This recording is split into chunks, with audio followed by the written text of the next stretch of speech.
bien le bonjour mesdames et messieurs et bienvenue dans votre émission quotidienne Bonjour d'Algérie qui vous provient aujourd'hui en direct de la station régionale d'Oran avec notre humble équipe pour vous servir. Alors avant de commencer, il est temps de crever l'abcès.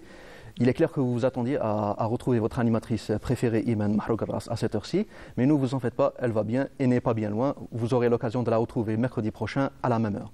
Quant à nous, nous allons faire de notre mieux afin d'être à la hauteur de vos attentes. Avec un programme concocté spécialement pour vous et qui comprendra de la santé, de la littérature, de la peinture et voire même de l'intelligence artificielle. Donc restez avec nous, cela vaut le détour. Alors nous sommes le mercredi 10 janvier 2024, il est 8h du matin, une matinée assez fraîche d'ailleurs, donc où que vous soyez, j'espère que vous allez bien, que vous vous portez bien, que vous êtes bien au chaud, bien couvert et que vous sirotez un bon café en notre compagnie.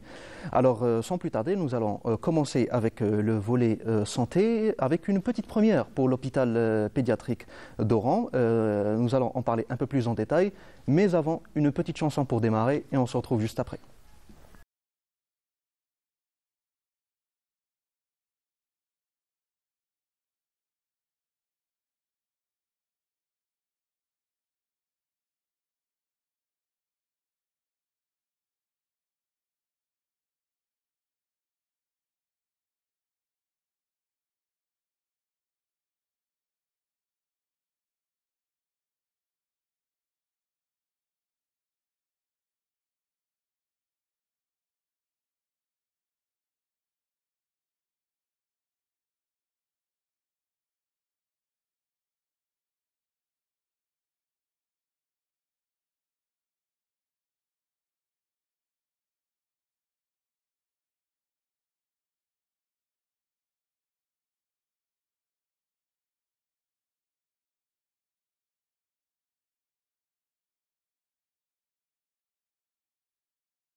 Une chanson adaptée d'un texte de Georges Totari, un Palestinien exilé en Suède en 1967, après la guerre des 6 jours.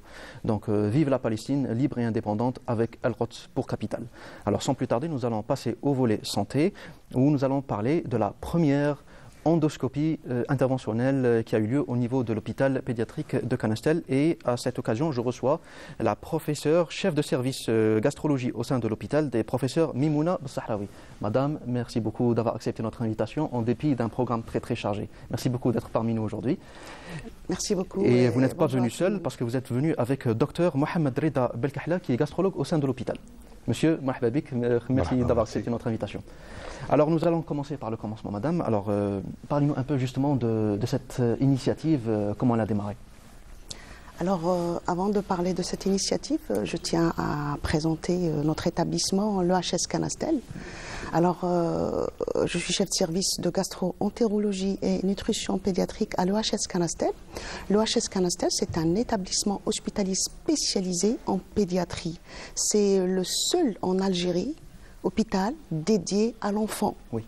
Donc il n'y a que des services dédiés pour l'enfant. On a la chirurgie pédiatrique, on a la réanimation pédiatrique, on a beaucoup de services spécialisés en pédiatrique. Il y a la gastro-pédiatrie, la pneumopédiatrie, la néphro, l'hémato, l'infectieux pédiatrie. Donc tous ces services sont spécialisés et comme je vous ai dit, c'est le seul service, le seul hôpital en Algérie dédié à l'enfant. Il draine toutes les pathologies, enfin tous les enfants malades de tout l'ouest algérien et le sud algérien. Absolument. Alors notre service, le service de gastro, prend en charge toutes les pathologies qui touchent le tube digestif, de la bouche jusqu'à l'anus, ainsi que certaines pathologies hépatiques lourdes. Oui. Et aussi des pathologies qui touchent la nutrition, la croissance de l'enfant. Voilà, petite introduction concernant notre travail quotidien. Mais concernant l'endoscopie, avant il fallait parcourir des centaines de kilomètres pour effectuer ce type d'opération, mais ça s'est fait cette fois au niveau de l'hôpital. Alhamdoulilah.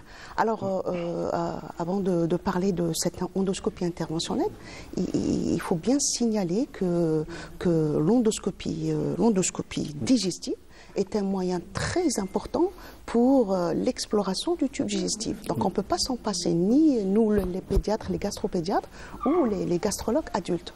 Donc cette endoscopie digestive, elle a en général de double objectif. On a ce qu'on appelle l'endoscopie diagnostique. Alors, cette endoscopie diagnostique, c'est-à-dire de faire passer l'endoscope, un tube dans le tube digestif, il va chercher certaines lésions ou certaines pathologies qui peuvent expliquer certaines symptomatologies digestives, comme les douleurs abdominales, les vomissements, une hémorragie digestive ou des rectorragies. Et donc, l'endoscopie, elle va nous permettre de voir qu'est-ce qui se passe dans le tube digestif. Ça, c'est ce qu'on appelle l'endoscopie diagnostique. Oui. Alors, l'endoscopie diagnostique existe à l'hôpital Canastel depuis l'an 2000. D'accord, bien qu'il y ait eu beaucoup de coupures à cause d'un matériel défaillant. Par contre, l'endoscopie interventionnelle, ça c'est une première à Canastel. L'endoscopie interventionnelle pour des fins thérapeutiques, c'est-à-dire introduire l'endoscope et placer certaines kits pour traiter certaines pathologies comme les varices œsophagiennes de la petite Nour, les dilatations des sténoses œsophagiennes, la gastrostomie, enfin, il y a la résection des polypes. Il y a pas mal de gestes qui sont réalisés grâce à cette endoscopie. Et justement, quels sont les symptômes que présentait justement la petite Nour Alors, la petite Nour présente ce qu'on appelle une hypertension portale, une augmentation de la pression au niveau du foie. Et cette hypertension portale entraîne une dilatation des veines œsophagiennes. Alors, cette dilatation des veines œsophagiennes expose l'enfant à un risque hémorragique. Donc, l'enfant peut saigner à n'importe quel moment. Pour cela, et ce saignement peut mettre en jeu le pronostic vital de l'enfant. Alors, pour cela, on doit intervenir pour ligaturer ces veines dilatées pour prévenir ce risque hémorragique. Alors, la petite Nour, c'est une patiente qui vient de Mernia. Alors, de Mernia, elle a été évacuée à Tlemcen pour ligature des varices œsophagiennes. De Tlemcen à Alger, et Alger orienté à un autre niveau pour ligature des varices œsophagiennes. Alors, quand elle est arrivée... désolé de vous couper, mais justement, comment il y a eu cette prise de décision de faire l'intervention au niveau de l'hôpital? Alors justement, quand elle est arrivée dans un état un petit peu altéré, avec une anémie sévère, parce qu'elle a beaucoup saigné. Et dans notre service, nous n'avons jamais réalisé une endoscopie interventionnelle, on n'a pas d'expérience. En plus, on n'avait même pas l'endoscope. Heureusement, pour la petite, on vient d'acquérir un matériel endoscopique vraiment très performant, grâce à Madame la directrice, Madame Khalef Amel. Donc c'est grâce à elle qu'elle nous a ramené du matériel vraiment très performant. Et donc, je me suis dit, pourquoi pas, on se lance justement pour faire cette endoscopie interventionnelle, ce qu'on appelle la ligature des varices œsophagiennes. Et là, donc, j'ai contacté mes amis gastrologues, j'ai des bons contacts avec l'équipe de gastro du CHU d'Oran, du professeur Corti, que je remercie beaucoup. Et et mon ami Reda, donc il fait partie de l'équipe. Et donc ils ont accepté, ils étaient vraiment très favorables pour réaliser cette ligature au sein de notre service. Et heureusement pour la petite, donc on a fait une commande en urgence de ces kits de ligature. Et comme par hasard, le fournisseur, il nous a ramené un kit gratuitement pour la petite. Et donc dans les 24 heures, et donc c'était vraiment très rapide. Donc docteur Belkahla avec professeur Corti sont venus. Et donc c'est un fruit de collaboration entre le service de gastro CHU d'Oran, notre service à l'EHS Canastel, sans oublier l'apport des réanimateurs de l'EHS Canastel, l'équipe du professeur Aufen, donc qui nous soutiennent, et ils sont venus pour sédater l'enfant. Donc ces opérations doivent être réalisées sous sédation générale, sous anesthésie générale. Et heureusement, c'était très bien passé. Et donc la petite, elle va très bien. Elle est rentrée chez elle à Marnia. Oui, alhamdoulilah. Et docteur Belkahla, justement, ce type d'intervention nécessite beaucoup de précision, j'imagine. Ce type d'intervention nécessite beaucoup de précision. Je n'ai pas entendu. Ce type d'intervention chirurgicale, ça nécessite beaucoup de précision de la part du chirurgien. Tout d'abord, bonjour. Donc, je vous remercie pour l'invitation. Donc, il faut savoir que l'endoscopie digestive, c'est un geste qui est très important. Et chez les enfants, il trouve deux places. Donc, vous avez deux volets. Le premier volet, c'est le volet thérapeutique. Donc, ce qu'on appelle l'endoscopie d'urgence. Et vous savez que chez les enfants, il y a ce qu'on appelle des accidents domestiques. Donc, vous avez des enfants qui peuvent avaler des corps étrangers, des jouets, une pile. Parfois même des produits caustiques. Et grâce à l'endoscopie interventionnelle, on peut réaliser des gestes d'extraction de ces corps étrangers ou bien d'évaluer le bilan lésionnel suite à une ingestion, par exemple, d'un produit toxique type caustique plutôt, type eau de javel ou des acides de base. Donc le deuxième volet important, c'est le volet diagnostique. Donc, chez les enfants, suite à un retard de croissance, des troubles digestifs, on peut intervenir, poser un diagnostic et prendre en charge les patients à un temps qui est adéquat. Donc, on était très content que le centre d'endoscopie à l'hôpital Canastel pédiatrique, qu'il soit doté d'un matériel ultra sophistiqué, donc c'est un matériel de dernière génération. Il faut savoir que le deuxième point important, vous savez que ce soit chez l'adulte ou l'enfant, donc l'endoscopie, c'est un geste que les gens hésitent à faire, donc ils ont tendance à avoir des difficultés pour réaliser ces gestes. Et l'avantage, c'est qu'à l'hôpital de Canastel, ils sont dotés d'un centre de réanimation où on peut réaliser ces gestes sous sédation. Donc on est très content qu'une coopération soit mise en place suite aux efforts des autorités sanitaires, donc au niveau de la wilaya d'Oran, donc à leur tête, monsieur le DSP, donc monsieur le directeur de l'hôpital CHU Benzerjeb, donc madame la directrice de l'hôpital de Canastel, donc qui ont mis en place une coopération qui va nous permettre d'échanger d'expériences, d'intervenir pour que les enfants, non seulement de la wilaya d'Oran, mais de toute l'Oranie, bénéficient de tels gestes. Il faut savoir qu'il existe un matériel ultra sophistiqué. Donc c'est un matériel de dernière génération. Et une coopération a été mise en place pour que les patients bénéficient de ces gestes. Très bien. Et justement, en parlant des patients, quels sont justement les cas qui sont susceptibles de recourir à une endoscopie?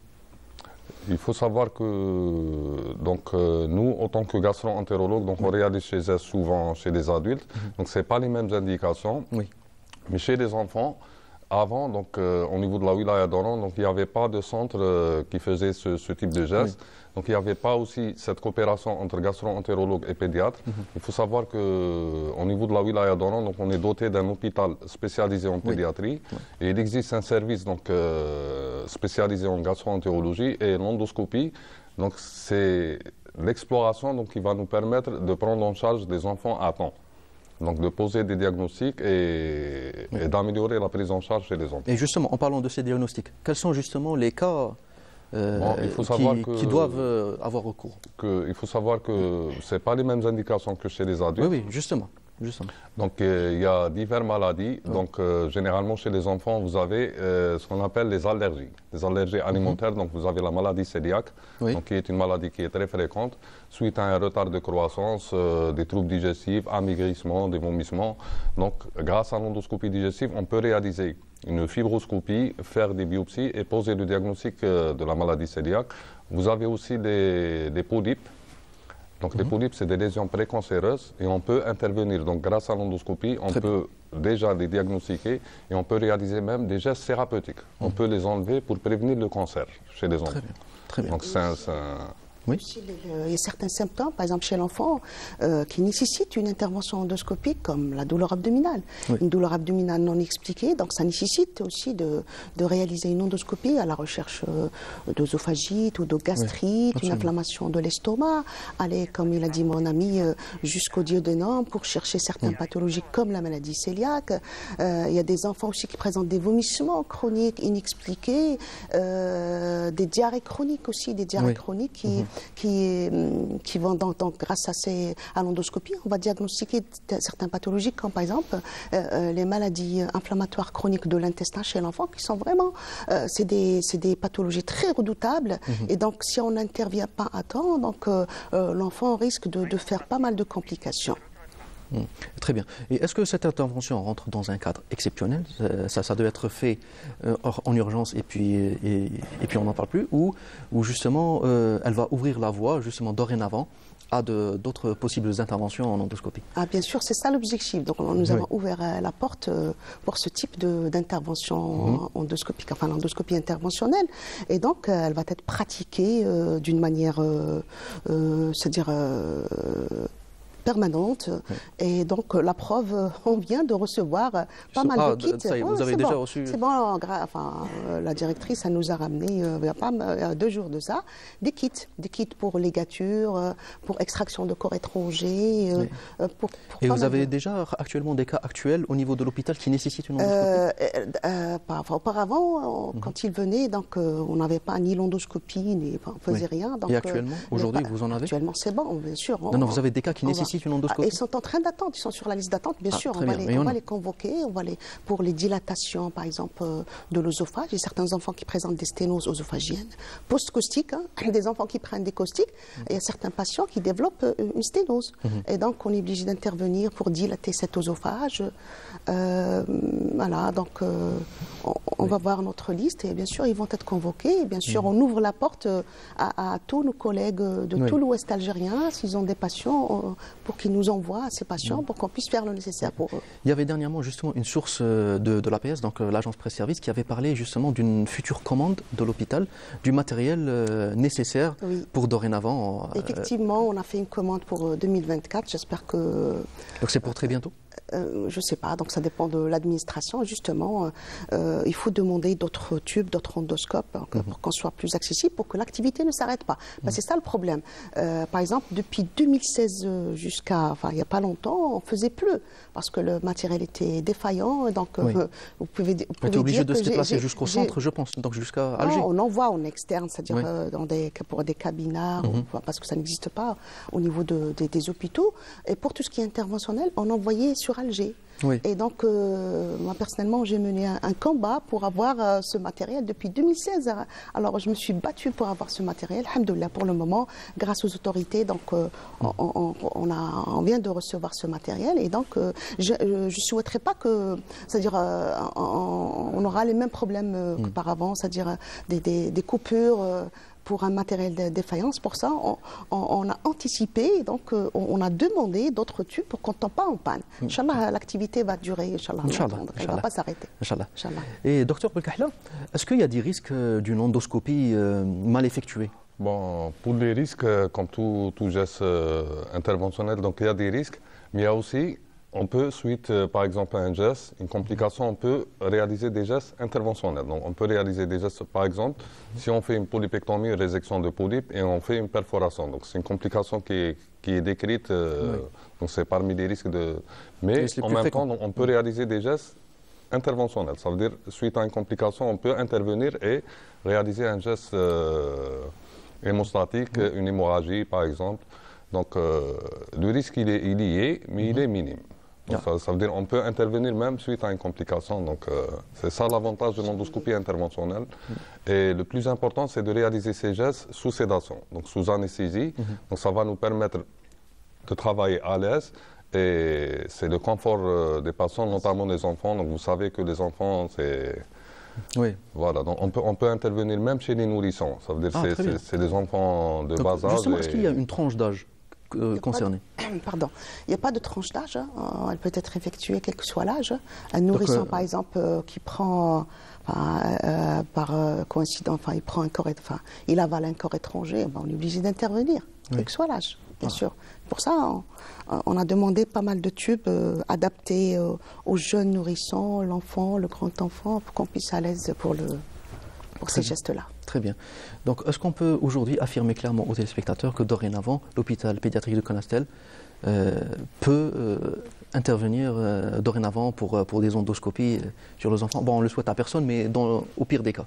Bien sûr, c'est ça l'objectif. Donc, comme je vous ai dit, on ouvre la porte, donc on est là, il y a la bonne volonté donc, des praticiens, des pédiatres, on est soutenu par les gastrologues et les autorités aussi, il y a la bonne volonté, donc pourquoi pas, hein. Bien sûr, on ouvre la porte, Inch'Allah, ça va durer pour longtemps, donc on va pas, Inch'Allah, ça va pas arrêter. Inch'Allah, Inch'Allah. En tout cas, félicitations à vous pour cette très belle initiative. J'espère aussi qu'on aura l'occasion de vous revoir aussi très bientôt pour d'autres belles initiatives comme celle-là. Et pour tous les parents qui nous regardent, on le souhaite à personne, mais si au cas où vous avez des enfants qui présentent des symptômes similaires à celles évoquées par nos deux professeurs, n'hésitez pas à vous diriger vers l'hôpital pédiatrique de Conastel pour de plus amples détails et pour un diagnostic plus approfondi. Merci beaucoup, professeur Boussahraoui, d'avoir été avec nous aujourd'hui. En dépit d'un emploi du temps très chargé, je sais que vous avez une intervention dans quelques minutes. Donc merci beaucoup d'avoir pris de votre temps pour nous éclairer sur un sujet important comme celui-là. Et aussi merci à Dr Belkahla d'avoir été avec nous aujourd'hui. Et j'espère qu'on aura l'occasion de vous revoir très bientôt. Quant à nous, chers téléspectateurs, nous vous emmenons avec nous dans un voyage à travers le temps, découvrir la ville de Tiaret Rostomienne, un sujet signé Nabi Noui, lecture d'Iman Mahrougras. On se retrouve juste après.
تاريخيا المعطيات التاريخية تتوافق إلى حد بعيد مع المعطيات الميدانية من حيث توزيع المنشآت، وجود المسجد الجامع، وجود المنشآت المدنية التي تحيط به، كذلك بعد ذلك يوجد الأسوار المحيطة بالمدينة كما ذكرنا.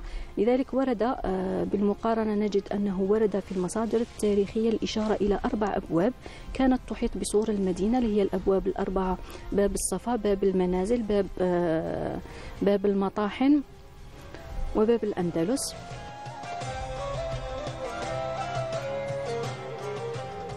Les vestiges de pierre et de lettres attestent de civilisations brillantes et en pures, s'empêcher d'identifier Tiaret au Rostémide pour ce qu'a laissé comme trace indélébile ce royaume.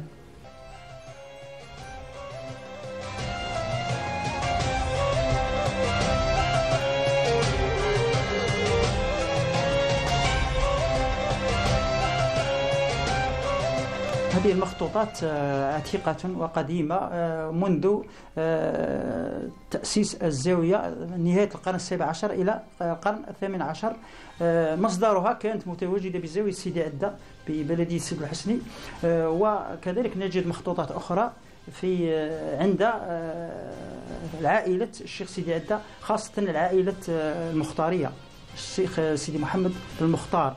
هذا جزء من المخطوطات أخذناه هنا إلى مقر الديوان المحلي للسياحة ببلدية سيد الحسني ولاية تيرت، يحتوي على رسائل وبعض المخطوطات، منها ما هو منسوخ ومنها ما هو مكتوب في اليد، تخصص في القرآن الكريم والعقيدة، ورسائل سواء كانت تدور بين الشيخ وهو المؤسس الروحي للزاوية، تسمى زاوية سيدي عدة، تسمى الشيخ سيدي عدة، سند الطريقة الشاذلية. الرسائل كانت إما بين الشيخ والأعلام، خاصة أعلام منطقة الغرب الجزائري، أذكر مستغانم وأذكر منطقة غريس ومنطقة البطحاء شلف إلى غاية منطقة مدية. كذلك هو منطقة أخرى كذلك احتوت على أعلام هي منطقة الونشاريس. الرسائل هذه منها ما هو في العقيدة والقرآن الكريم وفي الميراث. والشيخ سيدي عدة كان قاضي في دولة الأمير عبد القادر بمنطقة معسكر إلى منطقة تياقدمت ومنطقة البطحاء شلف، وبعد سقوط الزمالة أسس زاويته بواحد جبل سمى جبل محنون. بعد التأسيس جعل زاويته مقرا للعلم وللطلبة حفظ القرآن الكريم.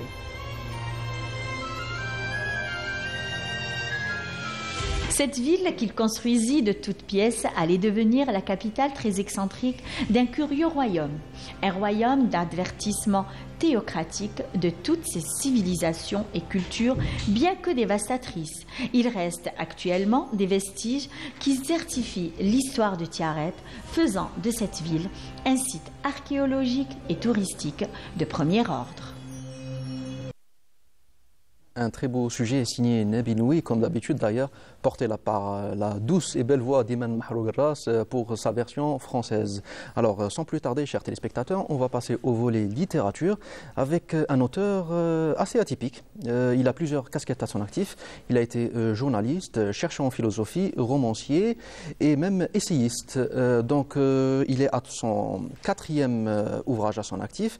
Donc, il y a Toile d'araignée atavique, un recueil de nouvelles, un roman court rime, rencontre avec Freud, une sorte d'essai fictionnalisé, et un 4e qui s'appelle la place de l'imaginaire féminin, qui sortira imminemment dans quelques jours. Donc j'ai le plaisir d'accueillir avec moi Adnan Hajmouri. Adnan, merci beaucoup d'avoir accepté notre invitation et d'être parmi nous aujourd'hui. Merci à vous.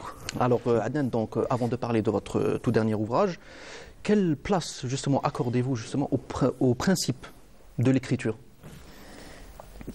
Je dirais que déjà l'écriture développe une éthique humanisante et la culture ne vit qu'à travers l'écriture, et donc c'est à travers autrui qu'on se reconnaît soi-même, d'où le cri de Rimbaud.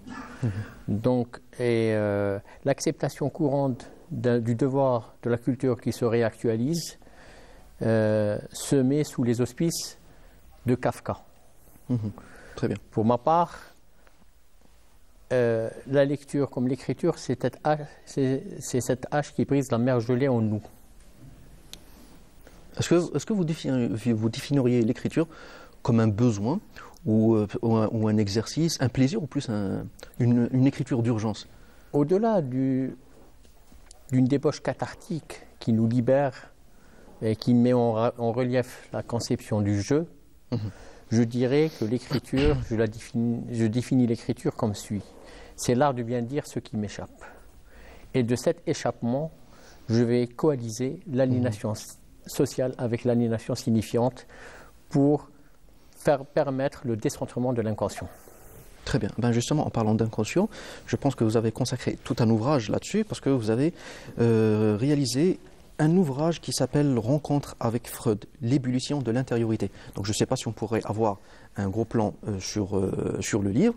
En tout cas, c'est un livre très très particulier parce que on ne sait pas si c'est une fiction ou de véritables entretiens avec le psychanalyste réputé. Donc, est-ce que, pour l'écriture de cet ouvrage en particulier, est-ce que vous êtes basé sur de véritables entretiens avec le psychanalyste, ou alors avec ses confrères ou avec des journalistes, ou c'est plus une rencontre romancée avec le personnage? Oui. Avant toute chose, je voudrais revenir sur même l'imaginaire de l'écriture, avant d'aborder la question freudienne, pour dire que quand un écrivain ou toute personne essaie d'écrire, donc elle met en relief deux formes. C'est le verbe intransitif, pour reprendre un peu l'école de Barthes, et transitif. On veut essayer de polisser un peu notre façon de voir par rapport à l'écriture, et en même temps, on essaie de mettre en relief l'aspect critique, ce qui nous interpelle. Et c'est à ce moment-là où je voudrais mettre en relief le plaisir du texte. Le plaisir du texte qui met en avant aussi deux conceptions. Celle du plaisir et celle que je peux qualifier de jouissance, qui interpelle même l'écrivain, qui ne rentre pas dans l'euphorie, mais qui se bouscule lui-même. Et ça a été le cas avec cet ouvrage? Donc voilà, et par rapport à la question freudienne, donc suite à une initiation en psychanalyse, je me suis dit pourquoi ne pas faire un travail sur la psychanalyse et sur Freud.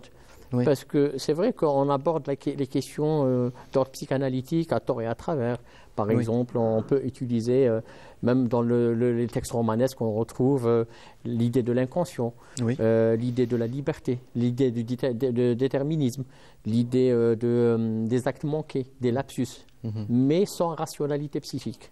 Et donc, j'ai essayé de faire un travail rigoureux sur les concepts dits freudiens, à partir de lectures, à partir de séminaires, et ce qui m'a permis aussi de dissocier le fonctionnement cérébral du fonctionnement psychique. Et justement, en vous penchant sur cette question freudienne, quelle conclusion vous en avez tiré justement de ce travail? Sur Freud en tout cas. Par rapport à Freud, déjà, comment peut-on mettre en relief la question de la rationalité psychique qui demeure le parent pauvre, et qui tout individu n'arrive pas vraiment à accepter, au-delà d'une forme répulsive à l'égard des sciences sociales en général et en particulier la psychanalyse. Et donc comment mettre en relief ce discours clinique qui permet d'appréhender cette rationalité psychique qui se lie à l'inconscient. Oui. Justement, en parlant d'inconscient, vous dressez un portrait assez particulier justement de l'inconscient. Là où généralement l'inconscient a toujours une connotation péjorative qui s'accompagne avec, vous le voyez plus comme un détail complémentaire de l'identité humaine. Oui, au-delà de la conception qui consiste à dire que c'est une déchetterie, moi je dirais que déjà, parler, c'est la négation de l'être. Et cette négation anime un processus par lequel on met en relief l'importance du maternel pour mettre en brèche la surdétermination du biologique. Excusez-moi de vous couper justement, est-ce que c'est possible de nous donner un peu plus de détails, nous expliquer cette notion de la négation de l'être? Oui, la négation de l'être. Parler, c'est la négation de l'être. Justement. Donc, quand on parle de la négation de l'être, ce n'est pas pour bâillonner l'expression de l'individualité, bien au contraire, c'est pour dire qu'il y a une fonction traumatique et non pas traumatisante, donc qui favorise le langage. C'est quoi la différence? Alors, la fonction traumatisante, c'est c'est la chose qui favorise un peu le langage. D'où même l'inconscient qui est structuré comme un langage. Le sujet est parlé plutôt qu'il ne parle. Pour dire que l'inconscient, le passé qui ne passe pas, il faut le décrypter et l'analyser. Très bien. Donc vous n'êtes pas justement dans cette approche du traumatisme. Donc non. C'est beaucoup plus, j'ai essayé de travailler sur le langage qui est hors du champ cérébral. Il ne se place pas uniquement dans le cerveau. Et j'essaie de mettre en relief cette fonction du langage. Je sais que ça peut paraître un peu compliqué pour les téléspectateurs qui nous suivent. C'est très très poussé dans la réflexion, mais c'est quand même des ouvrages très très intéressants. Là, le point qui m'a frappé justement dans vos 3 ouvrages, j'ai pas encore lu le 4e, donc c'est votre capacité justement de mélanger des études très très approfondies, des études philosophiques très très approfondies, avec de la fiction. Et c'est très très particulier, c'est qu'il y a un vecteur narratif fictionnel dans votre travail, tout en y insufflant un long monologue philosophique où vous étalez votre pensée dessus. Donc justement, comment vous faites cet exercice? Est-ce que c'est un exercice difficile? Comment vous y arrivez? Qu'est-ce qui vous a inspiré à aller vers cette voie?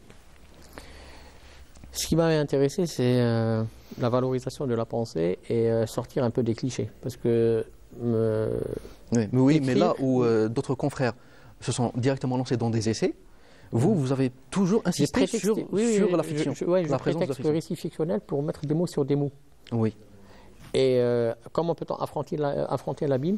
C'est à ce moment-là où on met en jeu des personnages. Donc on fait travailler cette rationalité psychique à travers des personnages. Et c'est la mise en relief de cette subjectivité. Comment l'explorer, comment mettre en évidence le jeu, le nous, l'altérité. Oui. Et on s'identifie plus facilement avec des personnages. Oui. Ou même pour le lecteur. Aussi. Et après, il faut se départir de cette forme d'identification groupale et dire que écrire, ce n'est pas calquer des modèles, tant oriental qu'occidental. C'est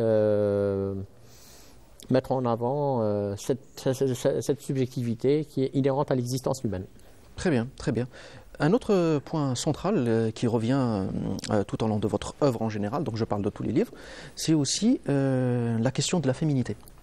Donc la femme a toujours joué, la femme et la féminité en général, ça a toujours joué un point central dans votre œuvre. Qu'est-ce que vous pouvez nous dire là-dessus?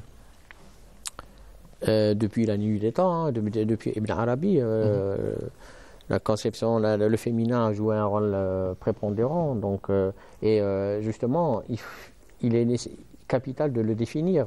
Comment peut-on définir la féminité? Je peux dire que je peux la définir à partir de la posture subjective, quel que soit le sexe anatomique et la perception qu'il soit homme ou femme. Oui. Voilà. Donc, et c'est à partir de là qu'on peut vraiment délimiter le champ de l'analyse du féminin qui se retrouve dans l'homme comme il se retrouve chez la femme. Et quelle est justement, selon vous, la place de la femme justement aujourd'hui dans la société, selon vos ouvrages? Justement, moi, quand j'avais écrit, c'est une série de conférences, et là, je me suis pensé sur cette question pour dire qu'il y a un refoulement de la féminité, ce qui provoque une crise multidimensionnelle. Donc, de ce refus, obstacle au dialogue, incommunicabilité, violence symbolique et violence physique. Et même, on assiste... Donc pour vous, tout est lié. Oui, et on assiste à une violence telle que le féminicide qu'il faut vraiment étudier sérieusement. Et justement, vous allez consacrer un ouvrage là-dessus, parce que le 4e s'appelle La place de l'imaginaire féminin. Oui, je ne sais pas exactement de quoi... Oui, justement, j'avais étudié le mécanisme asservissant de la violence conjugale, y compris celui du féminicide. Comment peut-on l'appréhender de façon clinique? Il ne suffit pas de dire que ça existe, il suffit comment peut-on le lire, analyser et subvertir cet ordre. Très bien. Alors, Adnan Mouli, Haj Mouli plutôt, pardon, votre prochain ouvrage sort imminemment, donc c'est pratiquement dans quelques jours, donc La place de l'imaginaire féminin. Pouvez-vous nous donner justement quelques précisions sur le livre? Alors, aussi, j'ai prétexté une histoire, hein, donc c'est une étudiante en philosophie qui essaie de travailler sur Simone de Beauvoir, très bien, la philosophe. Après, elle a vu un film qui retrace un peu le passage de Jamila Poupassa et Gisèle Halimi et Simone de Beauvoir. Oui. Et à ce moment-là, elle se disait pourquoi ne pas vraiment faire un travail à partir de Simone de Beauvoir, à partir du deuxième sexe. Donc on n'en est pas fait, on le devient. Oui. Et elle rencontre une encadrante.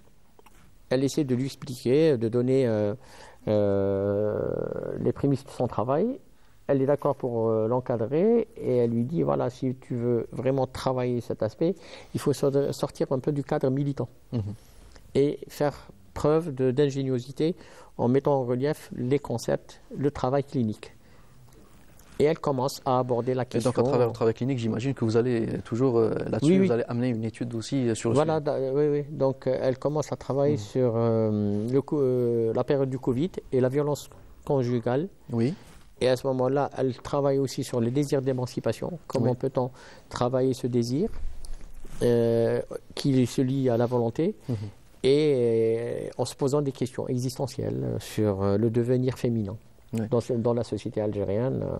Ouais. En tout cas, c'est très très intéressant. En tout cas, il y a aussi un point qui revient aussi tout au long de votre œuvre, c'est l'algérianité de votre œuvre. C'est que vous incorporez toute votre étude dans un cadre typiquement algérien, là où d'autres versent dans ce que j'appellerais l'orientalisation aussi de l'écriture. Je pense que si on veut vraiment être rigoureux par rapport à l'écriture, il ne faut pas verser dans le plaquage des modèles. Donc moi, avant l'algérianité, je vais parler de la langue, cette langue maternelle qui ouvre la voie à l'inconscient. Vous pouvez... Oui, donc tout ce qui ouvre la voie à l'inconscient, c'est une incorporation, c'est faire parler aussi le corps psychique. Et si vous remarquez que quand on parle du corps, pourquoi le corps porte toujours un S? Et donc moi je fais travailler ce corps psychique qui est en moi, et donc pour mettre en évidence cette articulation de l'individuel avec le collectif. Très bien, très bien. Anna, restez avec moi parce qu'on n'a pas encore fini. Nous allons faire une petite pause, laisser le téléspectateur respirer un peu après un passage aussi poussé en réflexion. Donc pour parler un peu de cinéma. Vous êtes un peu cinéphile, Anna, ou pas du tout? Un peu, ouais. D'accord. Alors nous allons parler d'un film, parce que quand même on est à la veille du Nouvel An Amazigh, donc Yanaïr, qui sera le vendredi 12 janvier 2024, pour conseiller à nos chers téléspectateurs un très très beau film. Très beau film, un pionnier dans son genre, parce que c'est le premier film cinéma long métrage algérien de langue kabyle. Donc c'est le film Meshehou de Belkacem Hajjaj. On va vous laisser avec un petit extrait du film et on se retrouve juste après pour en parler. Un très très très beau film, comme je vous l'ai dit, signé Belkacem Hajjaj. Belkacem Hajjaj, peut-être ce nom vous dit rien. Pourtant, c'est l'un des réalisateurs les plus emblématiques du cinéma algérien, à l'instar de Ahmed Rajdi et Mohamed Khater Hamina, par exemple, pour ne citer que. Belkacem Hajjaj, que plusieurs connaissent par certains films qui ont suivi celui-là, à savoir le film Al-Manara, par exemple, qui a révélé un certain Khaled Ben Issa, encore méconnu à l'époque, ou encore la très très belle fresque cinématographique qu'il avait réalisée à l'époque sur le personnage de Lella Fatman Soumer. Que pensez-vous, Adnan Haj Mouri, de ce film, justement? Est-ce qu'il vous a intrigué un peu? Déjà, je dirais que la liberté redynamise un peu le désir de volonté. Oui. Donc, aborder cette question de la langue. Attendez, nous allons justement revenir, parce que justement, oui, vous abordez un point très très crucial, à savoir le détail de la langue. Parce que le film, justement, est entièrement en kabyle, ce qui était une prouesse à l'époque. Ça a été un scénario de Belkacem Hajjaj lui-même sur une idée originale de Mohamed Fallag. Mohamed Fallag, qui pour l'anecdote devait interpréter le rôle principal, mais quand même le film est sorti en 1995, donc le tournage se tenait en 1994 dans les hautes montagnes de Kabylie, donc dans un climat très très tendu. Mohamed Fallah, pour des raisons de sécurité, a dû fuir le pays vers la France, laissant la production son acteur principal à quelques semaines du début de tournage. Ce qui a obligé le réalisateur, donc Belkacem Hajjaj, à tenir lui-même le rôle principal, chose qu'il a fait avec brio, parce qu'il a l'année suivante remporté le prix d'interprétation masculine au Festival du cinéma de Ouagadougou. Donc c'est un très très beau film à travers. C'est un film qui tient sur un petit speech parce que ça parle juste d'un père de famille, comme vous l'avez vu, qui va recueillir en un temps hivernal très froid un jeune homme chez lui pour le soigner. Et après, suite à un malentendu et un petit incident, on ne va pas vous dire pour ne pas vous gâcher la surprise, il va décider de se lancer à la recherche de ce jeune homme pour le tuer. Donc, on ne va pas en dire plus, c'est un très très beau film, mais le plus particulier, c'est que à travers son périple et à travers son voyage, nous allons découvrir avec lui toute la richesse de la culture berbère, donc à savoir les traditions, les habits, la gastronomie et voire même la langue maternelle, pour y revenir. Donc, c'est un film très très particulier. Donc, Meshehou veut dire en berbère conte ou petite histoire. Donc dès le début, le réalisateur va nous plonger dans un conte folklorique, c'est clairement affirmé comme tel, parce qu'on ne sait pas dans quelle période se situe l'action du film. On ne sait pas si c'est durant l'ère coloniale ou une histoire ancestrale ou autre. En tout cas, c'est un très très beau film à voir. Si vous ne l'avez pas encore vu, eh ben, il n'est pas trop tard parce que la Cinémathèque d'Oran, donc celle de Miramar, organise à l'occasion du Nouvel An Amazigh un cycle de films Amazigh dédiés à l'occasion et le film Meshehou est programmé demain, jeudi, à 14h. Donc si vous n'avez rien à faire, vous savez ce qu'il vous reste à faire. Alors, on revient justement, Adnan Hajmouri, à la question de la langue maternelle parce que justement ça joue aussi un rôle dans votre œuvre. Qu'est-ce que vous pouvez nous dire là-dessus ? Avant d'aborder la question de la langue maternelle, je dirais que l'imaginaire filmique conflictualise un peu cette scène sociale. Et pour sortir des sentiers battus, donc il faudrait transgresser certaines lois pour mettre en valeur les tabous, les reproductions et les non-dits. Donc voilà, le film a une visée émancipatrice et c'est une bonne chose. Oui. Donc, c'est vrai que c'était un pionnier à l'époque dans le Voilà.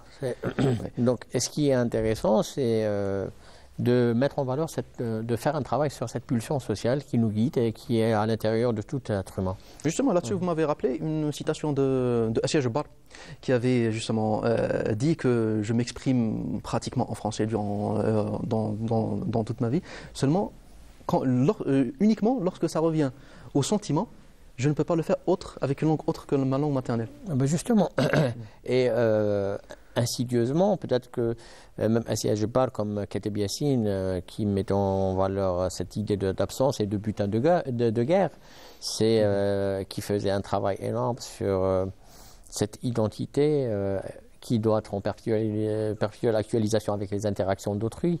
Donc, qui consiste à dire que tout être humain doit glisser dans un imaginaire moteur qui met en relief des réels processus de sublimation.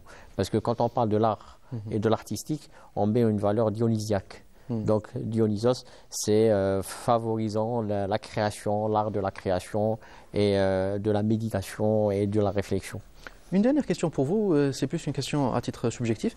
Donc, certains auteurs qualifient justement de la littérature algérienne de langue francophone comme une littérature qui n'est pas vraiment issue de la littérature algérienne. Qu'est-ce que vous avez à répondre à ça ? Je parle bien sûr d'exemples comme Tahar Ouattar, par exemple, qui l'avait affirmé. Une littérature s'exprime en langue française n'est pas une littérature algérienne. Avant, je voudrais revenir sur... je vais reformuler, pardon. Est-ce que l'algérianité se réside dans la langue arabe ? Moi, j'avais écrit quand il y avait plusieurs sociologues et un sociologue qui avait, Rabih Sbah, qui avait publié son bouquin Fahla. Oui. Et en discutant avec le sociologue, j'avais publié un article sur le chuchotement de la langue maternelle. Oui. Donc, moi, j'essaie de libérer la langue maternelle du dialecte. La langue maternelle, c'est le fondement. Pourquoi je dis le chuchotement de la langue maternelle. Et précédemment, j'avais parlé du langage qui n'existe pas dans le cerveau. Donc, qui est qui est qu'une composante. Donc voilà, je lis le langage avec la rationalité psychique et avec l'inconscient. D'où le principe de la langue qui ouvre la voie à l'inconscient. Très bien, très bien. En tout cas, et par rapport à la question de dire que il faudrait faire un travail rigoureux sur la subjectivité pour ne pas verser dans une forme archaïque de la pensée. Et c'est là où toute personne verse dans une forme de routine d'obéissance qui consiste à dire il n'y a que les plaquages des modèles, tant occidental, oriental. Donc si on fait un travail rigoureux sur l'écriture, on doit vraiment se démarquer.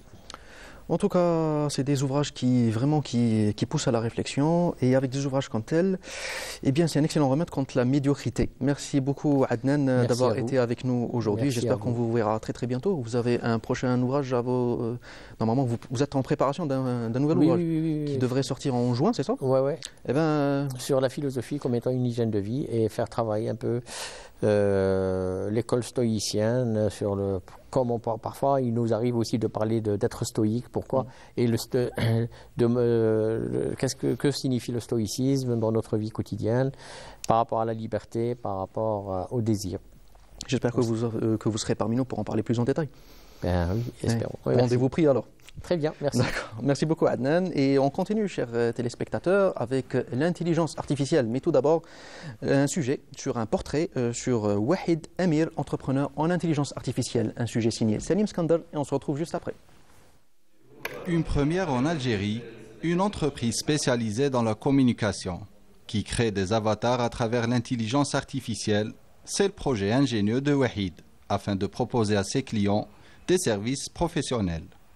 قبل كنا نديرو دي ماكان نديرو ستوديو سا برون بوكو طون كانت تقام غاليه بزاف مي دروك نو افيك لا تكنولوجي بالانتيليجونس ارتيفيسيال وصلنا كيفاش نطوروا هذا لو دومين سورتو في الجزائر سي اون فيرتي بور نو دو لو فار كيجي عندنا الكليون يقولنا شرح باغي يدير كون فيديو حنا نلقاو له ان افاتار سي شخصيه كيفاش نقولوا شخصيه اللي يبغيها هو يخيرها معنا مصطنعه اللي غادي هو يخيرها ومن بعد هذيك الشخصيه المصطنعه حنا نعطوا لها لي مو غادي هذيك الشخصيه المصطنعه غادي نعطوا لها لي مو نلقاو لها لي مو باش تهدر على هذاك البرودوي تاع هذيك لونتربريز ولا تاع هذيك المؤسسه الناشئه.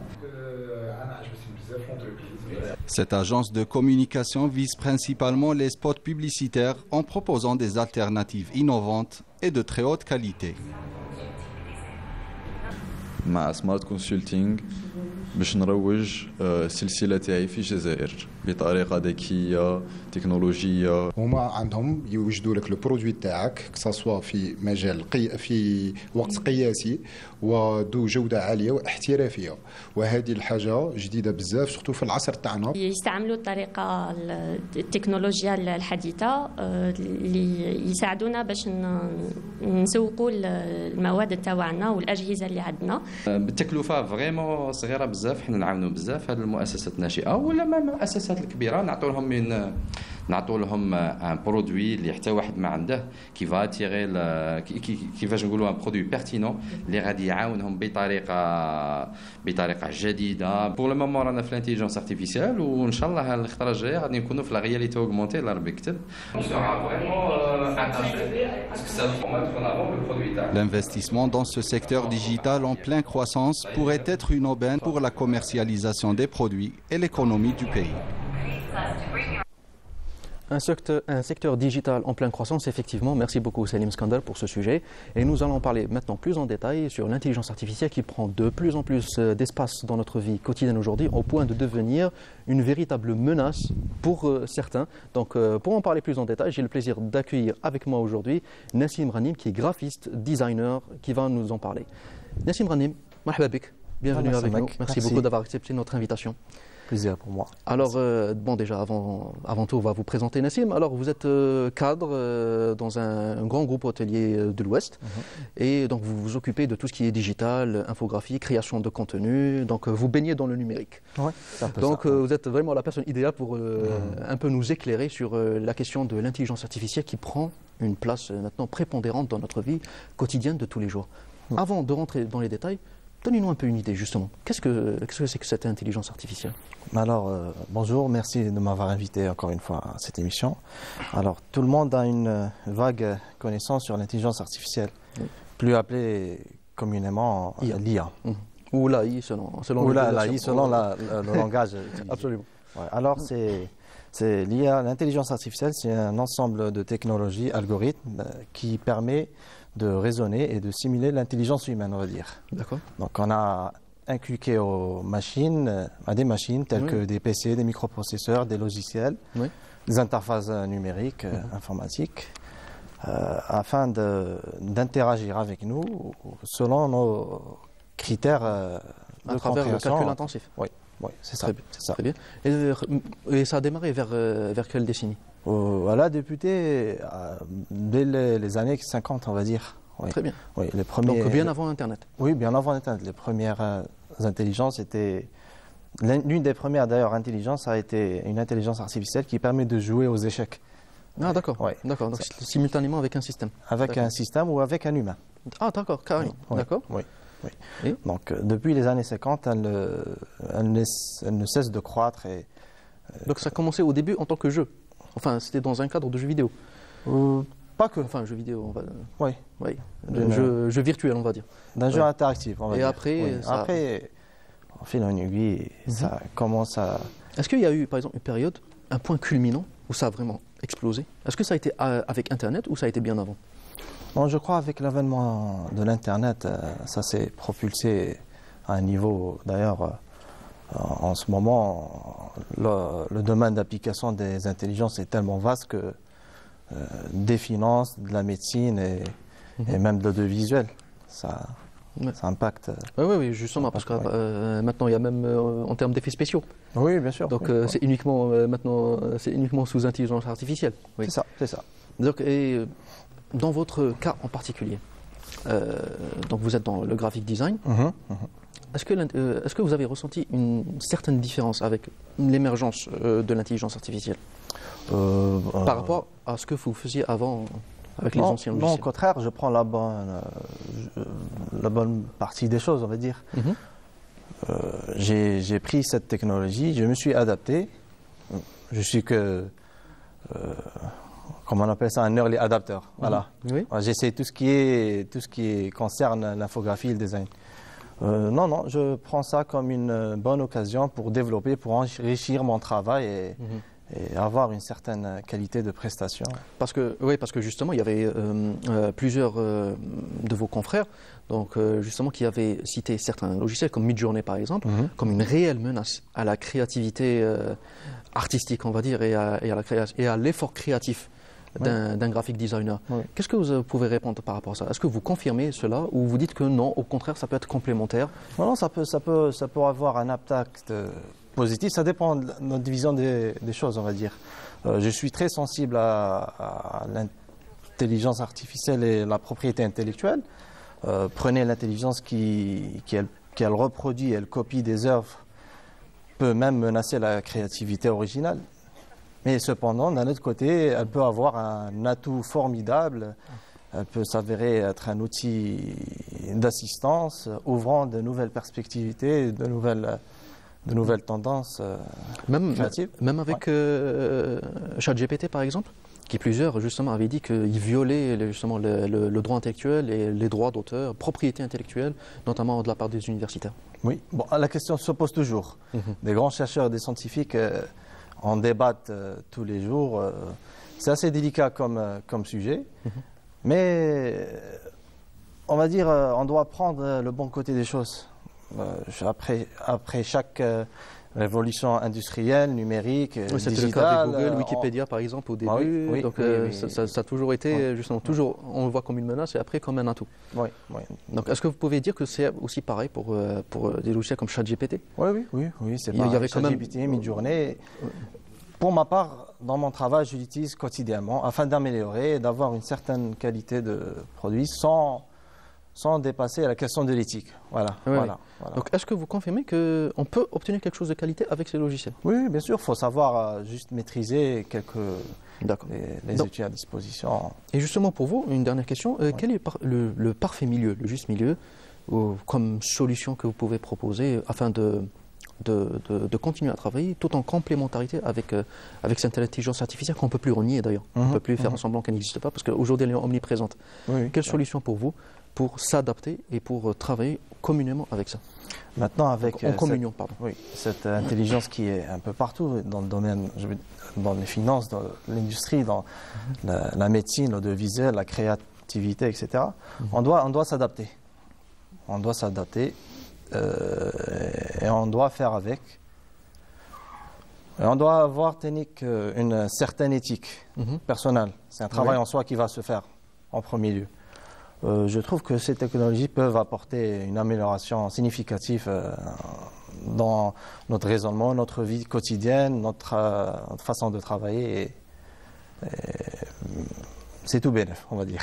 Ah ben, en tout cas, très content qu'on ait enfin une personne optimiste sur le sujet et pas juste ceux qui broquent du noir sur le sujet. Merci beaucoup Nassim Ghanim d'avoir été avec nous. Je vous en prie. De nous avoir consacré de votre temps. Et quant à nous, chers téléspectateurs, toujours en guise de solidarité avec nos frères et sœurs palestiniens, nous allons vous laisser avec une chanson sur le peuple palestinien et on se retrouve juste après.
Et que Dieu accorde la foi et le courage à nos frères et sœurs palestiniens qui subissent quotidiennement l'agression sioniste qui, à l'heure où je vous parle, a fait plus de 22 000 martyrs. Donc vive la Palestine, vive le peuple palestinien. Et sans plus tarder, nous allons passer à notre artiste peintre. Donc c'est Madame Dalila Sevenir. Madame, bienvenue parmi nous et merci d'avoir accepté notre invitation. Merci. Merci de nous avoir consacré de votre temps. Je sais que vous êtes très très occupé. Donc merci d'être parmi nous pour nous parler de vos travaux. Alors, d'abord de commencer, parlez-nous un peu de vous justement. Comment vous avez commencé dans ce domaine? C'est depuis que j'étais jeune. Oui. J'aimais la peinture, j'aimais l'art, j'aimais le dessin. Je l'ai fait pendant plusieurs années. Après, je me suis arrêtée. Et maintenant, j'ai repris. Voilà. Par besoin? Comment? Est-ce que c'est un besoin pour vous, la peinture? C'est une passion. C'est une passion. Oui. D'accord. Est-ce que vous êtes autodidacte ou est-ce que vous avez fait une école de beaux-arts? Non, je suis autodidacte. Oui, mais j'ai appris sur le tas. Voilà. Est-ce que vous avez certains artistes qui vous ont influencé ou inspiré? Oui, bien sûr, mais pas tellement. J'ai toujours voulu faire des choses par moi-même. Voilà. Oui. Et parlez-nous un peu du style de peinture que vous exercez. Quel est votre style? Vous avez devant vous, oui. C'est de l'abstrait. Oui. L'abstrait, des fleurs stylisées. Il y a beaucoup de genres. Si c'est possible de nous donner un peu plus de détails sur, par exemple, les éléments que vous utilisez, par exemple. C'est de la peinture acrylique. Oui. Oui, sur toile. J'ajoute des fois de la feuille d'or à la demande. Voilà. J'ai essayé plusieurs techniques. J'ai fait de la peinture avec des croquis d'œufs. Justement, je voulais vous en parler. Oui. C'est quand même un élément assez particulier. Qu'est-ce qui vous a poussé à utiliser ce... Eh bien, j'ai vu sur YouTube, bien sûr, et j'ai voulu l'essayer. Voilà. Et quand même, le rendu est assez impressionnant. Oui. Donc, justement, qu'est-ce que vous avez créé comme forme avec les coquilles d'œufs? Des formes, c'est des formes abstraites. On ne peut pas donner une forme exacte avec des coquilles d'œufs, non. Oui. Par contre, la peinture acrylique sur toile, c'est une imagination. Oui. Et on va revenir un peu au tout début de votre parcours de peintre. Quel a été le moment culminant, on va dire, le moment clé de votre vie où vous vous êtes dit ah, tiens, je vais me lancer dans la peinture? Écoutez, j'ai mon fils qui aussi, c'est un artiste peintre, mais il fait de l'orientalisme. Oui. Et à force de le voir... C'est Abdallah Zemri. C'est Abdallah Zemri, oui. Et à force de le voir peindre, j'ai voulu faire comme lui. C'est pas comme lui, mais j'étais attirée, je me suis rappelée, voilà. Ah, donc c'est lui qui a commencé en premier? Non, moi je le faisais avant. Oui. Mais mon fils, il était devant moi, je me suis arrêtée. Oui. Voilà, je me suis arrêtée. Mais mon fils, il a commencé. Oui. Et ça fait qu'en le voyant peindre, j'ai repris. Voilà. Donc ça a été plus... Un élément déclencheur, voilà. Donc ça a été plus grâce au fils? Oui, on peut dire. Oui, on peut dire. Et puis, il y avait beaucoup des personnes de ma famille qui m'ont encouragée. Oui. Oui. Et des amis aussi. Elles m'ont dit, avec un tel talent, il ne faut pas le laisser cacher quand même. Je confirme. Voilà. Mais vous avez commencé déjà à quel âge? Comment? Vous avez commencé la peinture à quel âge? À quel âge j'ai commencé? Oui. Mais ça n'a pas d'âge, c'est depuis que j'étais jeune. Ah, donc vous avez toujours baigné dans le dessin? Oui, depuis que j'étais jeune, je fais de la peinture, je fais du dessin. Oui. D'ailleurs, mes amis dans le lycée, ils avaient toutes c'est les croquis que je faisais, oui. D'accord. Mais comme je me suis mariée, j'ai arrêté, il y avait les enfants et tout. Après, j'ai repris maintenant que les enfants sont grands. Donc vous êtes, on va dire, professionnalisé. Voilà, exactement. Oui. Exactement. Et est-ce que vous peignez uniquement pour vous ou même vous organisez des expositions? Oui, j'ai assisté à beaucoup d'expositions, oui, par exemple dans le MAMO, vous connaissez? Oui, le MAMO, absolument. Le MAMO. Le centre d'art Yasmine, si vous connaissez. Oui, je connais. Bon, il y avait beaucoup d'expositions auxquelles j'ai assisté. Maintenant, je travaille j'ai un atelier, je travaille en solo toujours. Et voilà, il y a des commandes, ça va, alhamdoulilah. Ah, donc, est-ce que vous en faites votre métier principal? Est-ce que vous en faites votre métier principal ou est-ce que vous avez un travail en parallèle? Non, je ne peux pas. Ah, donc c'est uniquement peinture? Oui, c'est de la peinture, mais oui, c'est la peinture, non, je ne fais pas autre chose, non. Bien que je suis très attirée par les choses manuelles, mais je préfère la peinture. Très bien. Et étant donné que vous faites de l'abstrait, donc l'abstrait c'est généralement c'est très particulier comme style de peinture. Oui. Donc quelle a été la réception du public lors de la découverte de vos travaux? Lors des expositions par exemple? Oui, sans me vanter, mais la plupart aiment ce que je fais. Oui. Voilà. Voilà. Et est-ce que vous prévoyez de continuer dans cette voie et de continuer de travailler? Inch'Allah, pourquoi pas? Pourquoi pas? Est-ce que, justement, j'ai une question, est-ce que vous mélangez les styles ou est-ce que vous avez trouvé votre ligne directrice, on va dire, artistique? Oui, j'ai trouvé mon élément, si on veut dire, voilà. Et je préfère la peinture à toute autre chose, voilà. En tout cas, on vous souhaite beaucoup de courage, d'ailleurs, pour la suite. Des expositions en vue, prochainement? Pour l'instant, il n'y a pas. Pour l'instant, on ne m'a pas encore invité. Est-ce que vous travaillez par instinct ou est-ce que c'est uniquement lorsque vous avez des commandes? Comment? Je travaille par commande. D'accord. Est-ce que des fois vous peignez par instinct, par besoin? Oui, ça m'arrive, oui. Oui, bien sûr. Oui.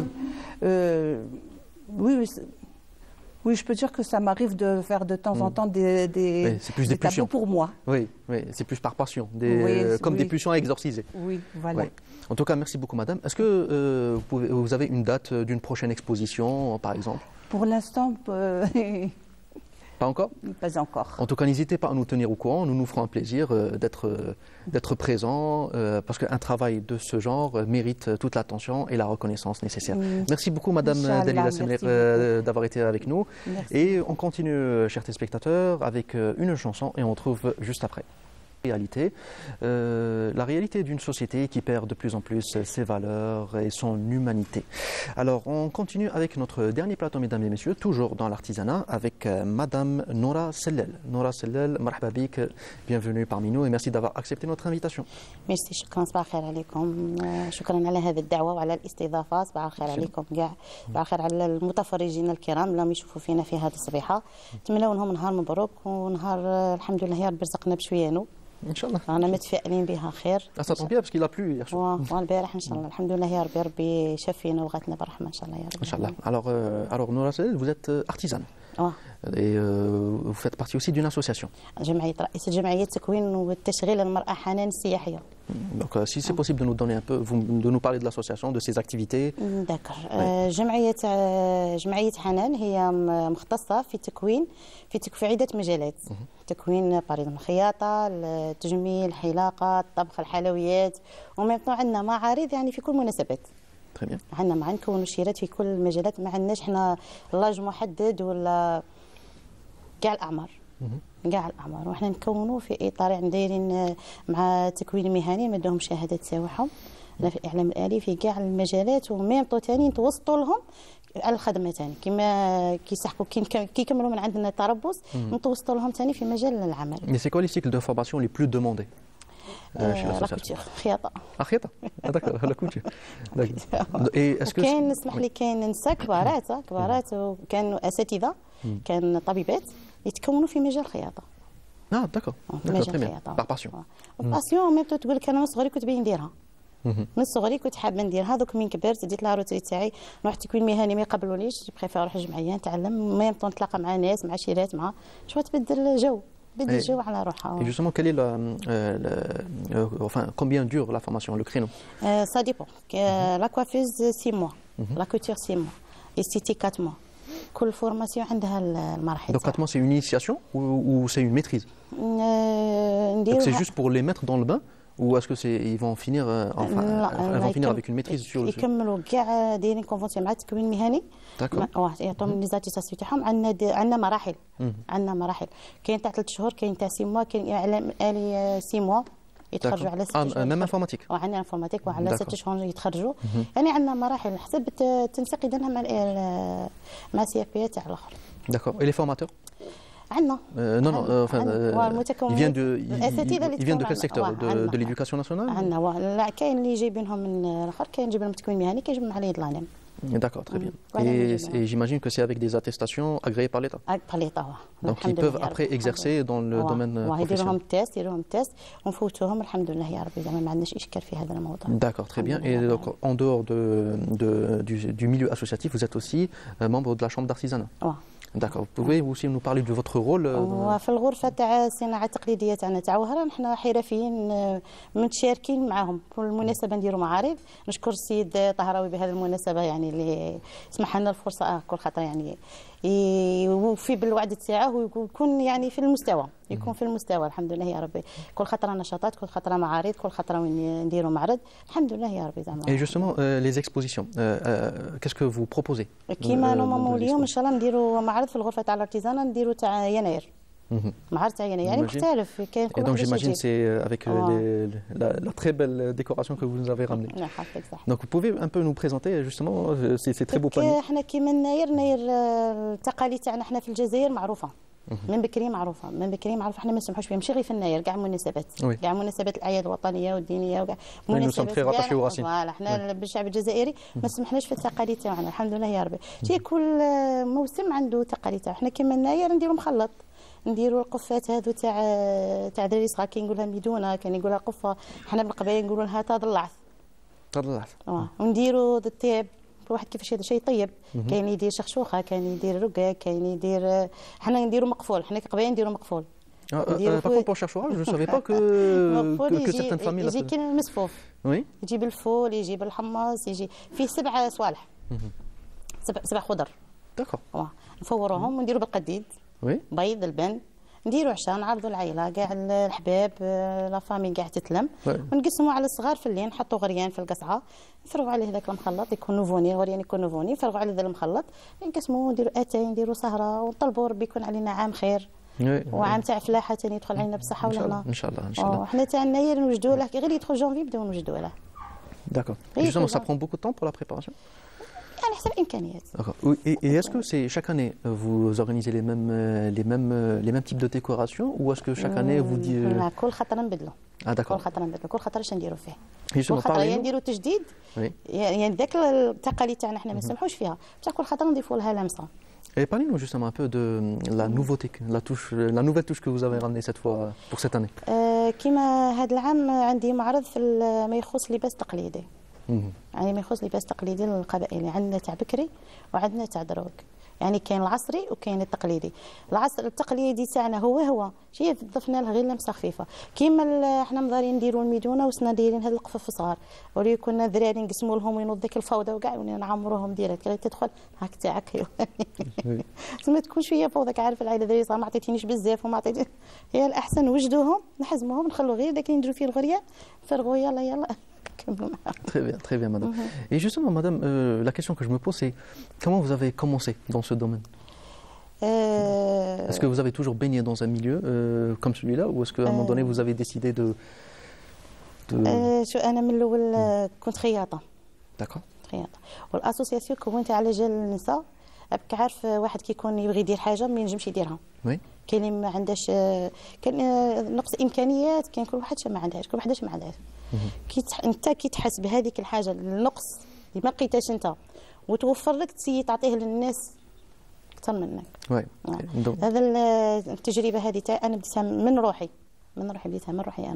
انا كنت باين نتعلم، كنت باين ندير بزاف صوالح، خاطرات شي ينقصوك بشي صوالح بزاف، كي توفروا لي بزاف صوالح قررت ندير جمعيه باه نعاون هذا نسلم معايا. Donc vous avez fondé vous-même l'association. Donc vous êtes la présidente de l'association. Très bien. Et elle dure depuis combien de temps? راني راني في 25 عام وانا في النشاط الجمعوي، من الجمعيه اللي درتها راني في 4 سنين. D'accord. نشاط الجمعوي مع الغرفه تاع الارتيزانه ب 25 عام. Très bien. مي كونت جمعيه روحيه راني في 4 سنين. الحمد لله يا ربي. انا على مستوى تاع بلديه تاع بيرجير حي بن داود سي بشير، تما راني دايره جمعيه. Et donc vous invitez toutes les personnes qui seraient intéressées par une quelconque formation. اما لو كان نصيب نتقطب لهم فيديوهم كاع يتعلموا والله العظيم. Est-ce que vous êtes présente sur les réseaux sociaux pour faire découvrir vos travaux ainsi que... لا الحمد لله الحمد لله يا ربي، الحمد لله جاي اكتيف، الحمد لله يا ربي، ناشطه الحمد لله. الحمد لله. Et est-ce que il y a quelque chose qui m'intrigue, madame, c'est justement les paniers. Est-ce que vous les faites vous-même? كاين ناس يخدموها. سيد نتعلمها. وي. والله الا السيد نتعلمها، رحت عند واحد نقول له صباح الخير الله يتفرج فينا، قلت علمني، على بالك جايه رابيد هاك ما عرفت لها السيد نتعلمها، ما عرفت ما عطيتهاش وقت. Ça demande beaucoup de précision. هي غير شغل تكنيك هكا، ماشي حاجه زعما بصح هي تكون مش عارف ولا بالك انا ما فهمت. انا والله لا رحت عند واحد لقيته قاعد في وسط جماعه كان يخدم فيها، السلام عليكم بويا، قلت له تعلمني، قال لي واه، هيا بدا يعلمني، ما كانش عندي وقت. الوقت هو اللي باك نخدم خياط وشيرات منهم، من الوقت ما كاينش. Et justement, madame, étant donné qu'on est à Oran, est-ce que les القعدات الوهرانيات, est-ce qu'elles sont différentes des autres régions? Est-ce qu'il y a une particularité qui nous caractérise?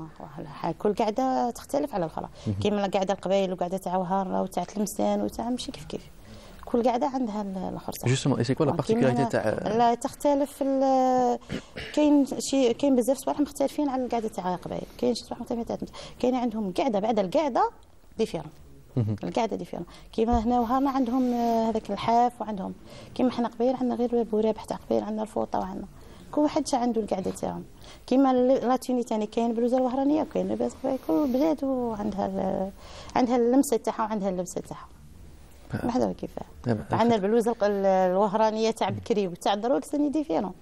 تاع بكري جايه كاين بلوزه تاعنا قبل تاع بكري تاع درك يزيد فيها بزاف. انا بلوزه تاع بكري باللاستيك وجايه من الله درك راهي بدت يعني ليها لمسه عصريه الحمد لله يعني تتمشى في الدومين وراهي معروفه مي عندها لمسه على التقليدي والتقليدي قاعد تقليدي. D'accord. Très bien, madame. En tout cas, restez avec nous parce qu'on va toujours rester dans le domaine de l'artisanat avec un reportage sur El Halfa. Donc, je vous invite à regarder cela avec nous. حبيبتي بهذه المناسبة ولا صباح الخير جميلة اللي يتسمع فينا هي تخدم في المجال الحلفة. Ah bah très bien. Donc, je vous invite à regarder avec nous et on se retrouve juste après.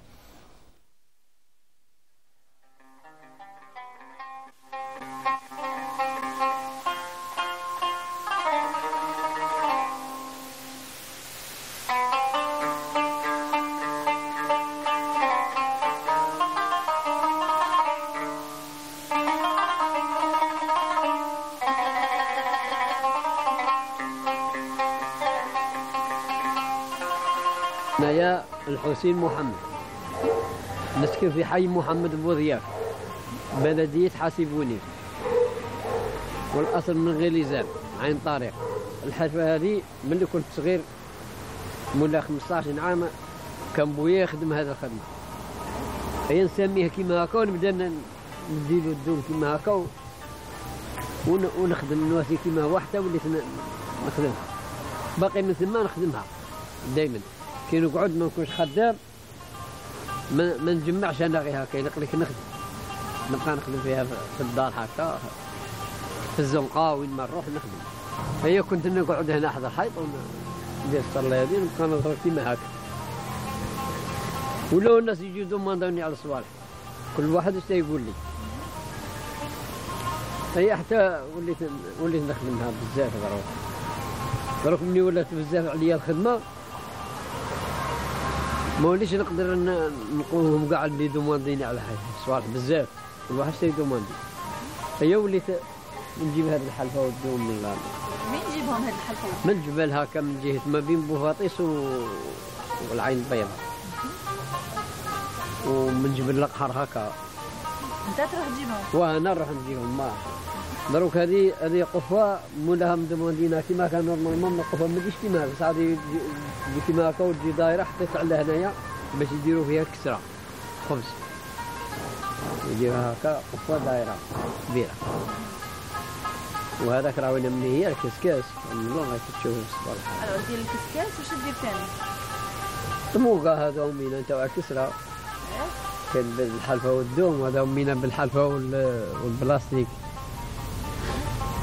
كل واحد شيء يبغي وشيء يدوم خدم الصلاية تاع اللي صلوا عليها مزيان تفال كبير هذاك تاع اللي كانوا يخدموا بكري دروك كاين يديروا فيه الصوالح العام هذا صوالح الحوانيت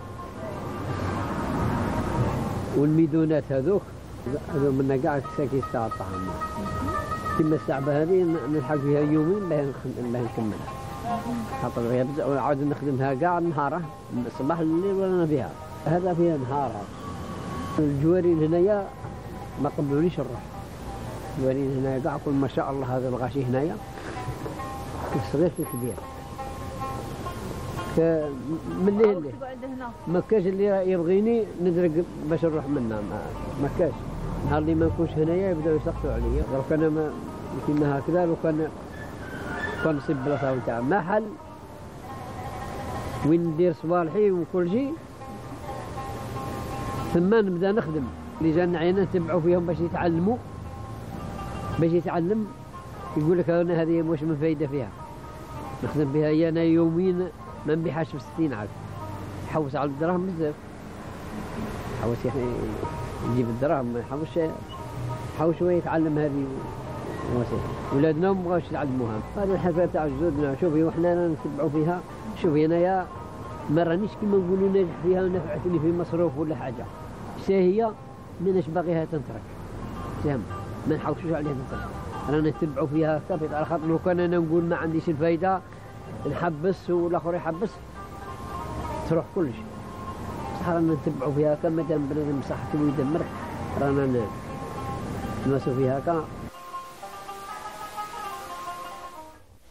Merci beaucoup, Iman Mahrougaras, pour ce beau sujet et en conformité avec ce dont on venait de parler. Donc, un dernier mot, madame, avant de clôturer l'émission.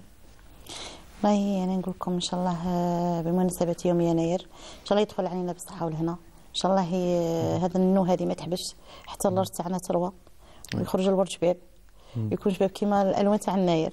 نتمنى لكم عام سعيد كل عام وانتم بخير ونتمنى نشكر السي طهراوي نشكركم انتم نشكر قناة القناة الألجيري على هذا المبادرة ونتمنى ان شاء الله يا رب العالمين بلادنا كل عام تكون كي الورده نكونوا كاع بالصحه ولا يشفي مرضانا ولا يهنينا ويطول العمر تاع كل واحد.